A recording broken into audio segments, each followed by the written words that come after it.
Hey everybody, this is Robot here from Vespa Motorsport and ScooterWest.com here in San Diego, California. For all things Vespa, check out our channel, ScooterWest.com. If you're looking to shop for parts and accessories, ScooterWest.com, we got you covered. And of course, we got all the parts you need if you do need to fix any of these things, if you do need the parts. This one doesn't require parts. You got your Vespa GTS, it's kind of getting older, got some miles under the belt, and you open a glove box. And the glove box does this.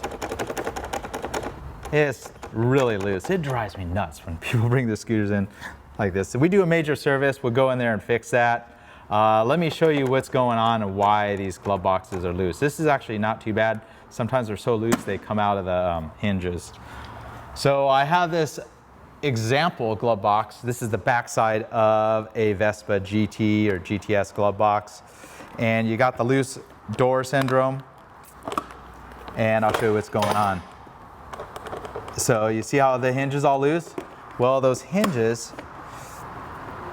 they're both of them, the screws just back themselves out for a while. And you don't want to over tighten these screws because they're plastic. And I'll show you what's going on in here. Sometimes you'll just flat out lose this whole entire plate. But this plate retains the hinge pins. So all you got to do is go in there and tighten them up. And pretty simple to do. I'll show you how to do it without removing the whole glove box. So this one, we're gonna just go and tighten it. Didn't go too tight, but now this hinge is nice and tight. And this one, same way, just go a little bit, and that's all you need to do it. Now the glove box is nice and stout, just like it was when it was brand new. 3 basic tools to tighten up the glove box. You need Torx driver, a T25 and a T30 to kind of remove many of the fasteners that hold the glove box, and a stubby Phillips #2 screwdriver. You can find these all over the place. It doesn't quite need to be this small. I just happen to like this little teeny cheap thing that I've had forever. Works good. So on this scooter, I'm not going to remove the whole entire glove box. Because all I'm going to do is remove the center screw here. And that's a T30 Torx driver. If you have an older model, it'd be a large #3 Phillips screwdriver will do the trick.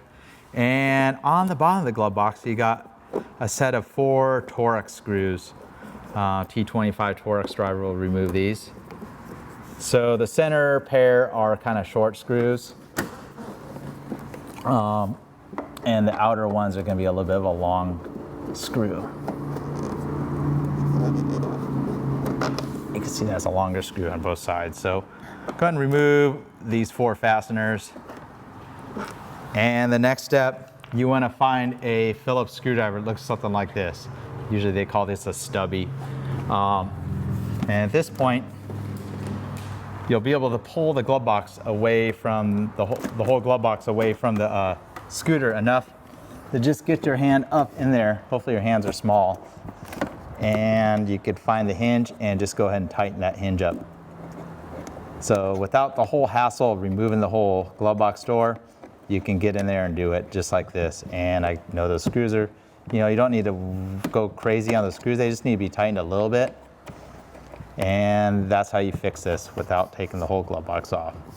And of course, I've done this several times, so I know right where to find the hinge. So feel your way around, then you can find the screw in there and get the stubby screwdriver right onto that little screw and go ahead and tighten that hinge right back up. So got those hinges tight. You just kind of push the glove box back in, make sure the glove box opens. Oh, look at that, nice and tight. It has a little side to side give, that's pretty normal. Put the screws back in, but man, that makes all the difference. Got the glove box fixed. Now I'm a happy camper, even though it's not my own bike.